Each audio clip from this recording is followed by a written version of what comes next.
Do you know how to transform an Excel sheet into a CSV file in a very easy way? Let's go and let's start together with Humosapia.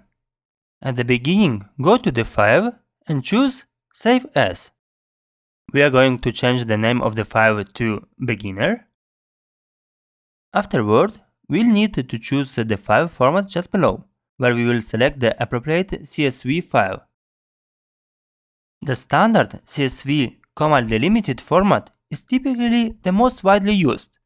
This option saves the Excel workbook as a text file and use comma to separate the values in the file. Usually, we select this option if the file will be used on Windows devices and applications. Another useful option is CSV Macintosh. This saves the workbook as the text file with comma, separated values and perfect if you are going to use the file on Macintosh system. Just in case if it's required, there is also CSV option for MS-DOS. In the alternative way, if your workbook contains special characters or if you need to save the CSV file for a specific program that requires CSV UTF-8, you'll find that option here too. In our case, we are going to opt for the standard CSV and press Save. The data from the Excel workbook is now saved in the CSV file, which we can open for instance in the Notepad.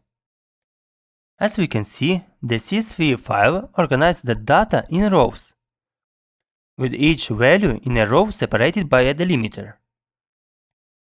While CSV stands for comma-separated values, the delimiter can actually vary.